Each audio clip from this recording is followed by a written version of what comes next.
Hello everyone, welcome to session 3 of We Are Family, our current small group session looking at community.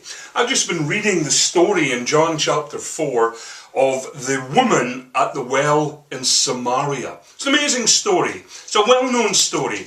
Here Jesus and his disciples, let me recap it for you. Jesus and the disciples are travelling northwards and they pass through Samaria. Now they don't have to go there. He's chosen to go there because he knows something life-changing is going to happen for a certain person and a certain community. Don't you just love it that God has your life in his hands and he's planning out things for you? It's wonderful, isn't it? Now, Jesus is travelling through. It's 12 o'clock in the afternoon and he's at the well. The sun is blazing. It's hot. Are you getting the scene?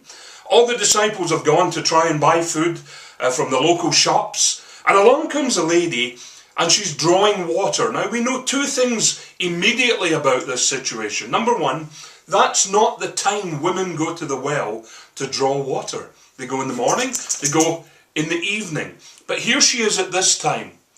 This tells us that there's something in this woman's life that's causing fear of being rejected by others. The second thing we realize from the story is that Jesus is perfectly positioned to meet her. Don't you love that? He's so wonderful, isn't he, that he does things like that? Well, the story goes on and Jesus begins to draw out of her and move beyond the superficial. Now, I walk my dog all the time and I meet lots of people and we live in a very superficial time. Mainly the conversation will run like this. Hello, pretty cold today, isn't it? Lovely day today, and that's it. Or maybe people will refer to me as Roxy's dad. I mean, come on. We are so superficial. And so Jesus is teaching us here that we need to move beyond the superficial if we want to do life together. And he begins to discuss with this woman. He asks her for a drink.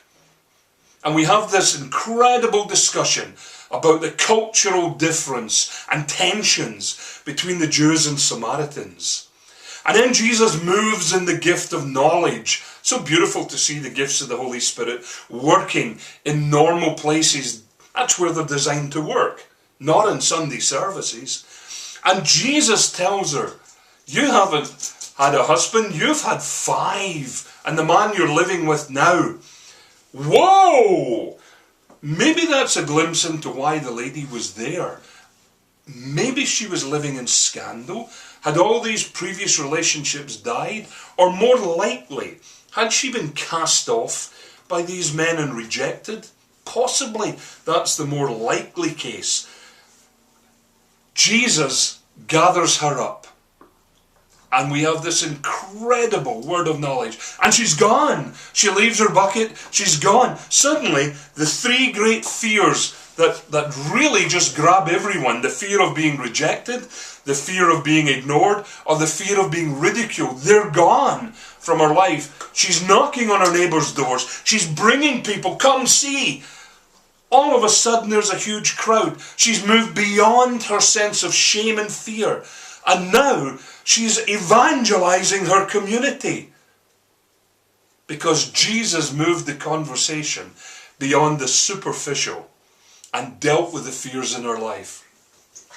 We are designed to do life together. I was listening earlier to a song from one of my favourite bands, Casting Crowns.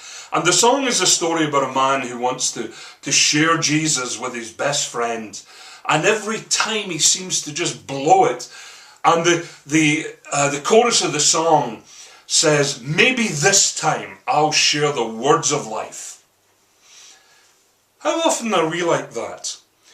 You see, our relationship with the world and with God and with ourselves is quite triangular. We have God, we have ourselves, we have others. And the way we look at others often affects the way we look at God. And the way we look at God often affects the way we look at others. And the way we look at ourselves affects the way we look at God. And the way we think others look at us, and so on, so on.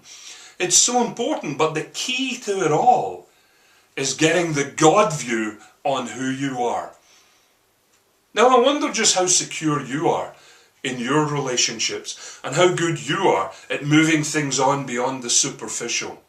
It all starts with being secure in your relationship with God, and that will unlock the fear of being rejected or being ridiculed or being ignored by others. And you, like Jesus, will start to move conversations on into life-changing places for those around you. Have a great evening. Have a great discussion. Pray for one another. And I'll see you next time. God bless you.